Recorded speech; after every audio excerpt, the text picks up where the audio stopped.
Komachielo en ni moko kuom jopiny mawuok gwenge ko mag Bad Oseng mayudore kaunti ndi mano ma Kisumu koro ywagore kalure koda chal marach mar apayni mag gwenge makono. Ginendo ma giwacho nosebedo ka rocho mokalo chenro ko mag wuodhe kaachiel koda ohelni ma opogore. Oganda go eko bende ne otwa kod chima koniendi koda Kala TV koro to ne oyango ni gisebedo ka giwinjo matek miwuoro ahinya to kinde go eko makoth mburore pacho kaindi ka giyango ni onge ka ginyalo tayo chenro mag wuoth ma pile kaka lero kod Justus Adoyo ma inja mar kaunti ma Kisumu.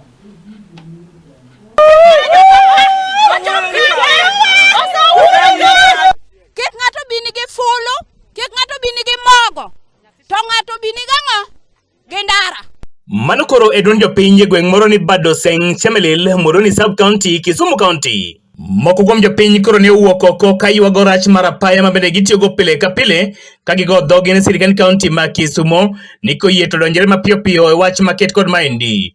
Migosi Otieno Mbai en achiel kuom jodak e gweng' nero ma Bad Oseng, Muhoroni sub county, Kisumu county. Pindo madhi e skul goda buoro kar kilomita 1 koro sani gikawo kilomita 6 eka nyithindo gidhi e skul nikech koro giluoro nyaka e lam.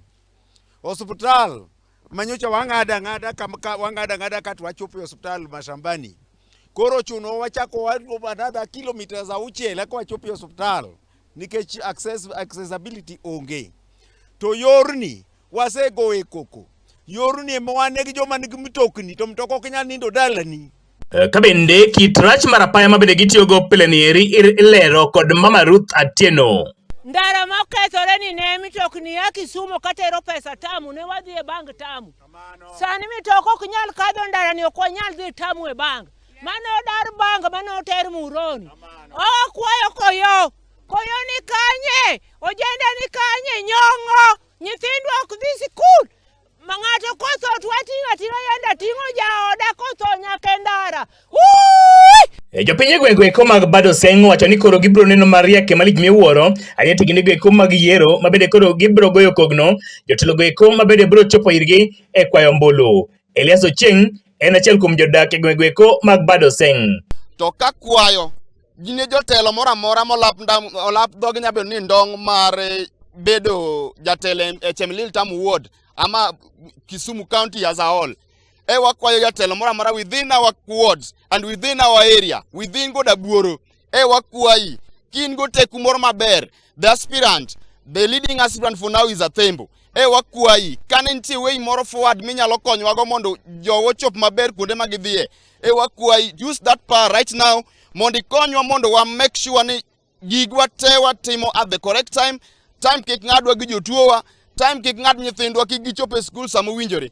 Dhok mabende osir machiegni kod nyadendi Mulia oko mabende wacho ni gikalo e malit mokalo kaka jodak e gwenge ko mag Bad Oseng. Amore magari mane nyabiro makata piko kakoth nochwe kako chwene nokotimore. Mane kana gik mbele kama ukale tie sikul kacha nanyuole e ndara. Ago nyathi e pi. Manyathina no mama ni ema nokonya.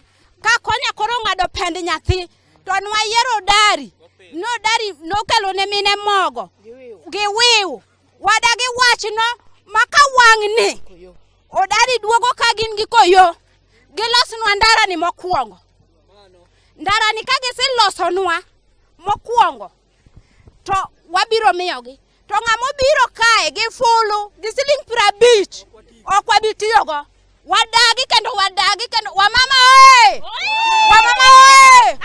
wadwan wabeduru gimoradi kik ng'ato bini gi fulu kik ng'ato bini gi mogo to ng'ato bini gang'o gendara. Nyakoro mogi mano koro bedo ni e ywak mar jopiny e gweng' moro ni Bad Oseng mabende yudore e Muhoroni sub county e Kisumu county e kinde go eko mabende koro giywago dayo ka gikwayo sirkand kaunti ma Kisumu no bi ogoye wang'e e chal mar apaya ni eri mabende gisani to koro ong'adore. Giwacho ni kata nyithindgi ok nyal yudo thuolo mar dhi e sikul e yo makare, jomatuo be ok nyal chopo godo e kuonde thieth ka yawa go eko mabende owito ngimagi bende koro giting'o mana nyagongolo ka gidhi kuonde go eko mowinjore okane ringruok maket kod mago. Igolo kwayo ne piny owacho ma kaunti ma Kisumu e tudruok kod piny owacho mamalo ni koyie to bio gone getho kotenore kod apaya maket kod maendi. Ne Kala TV kuok Muhoroni sub county e Kisumu county and Justus Adoyo.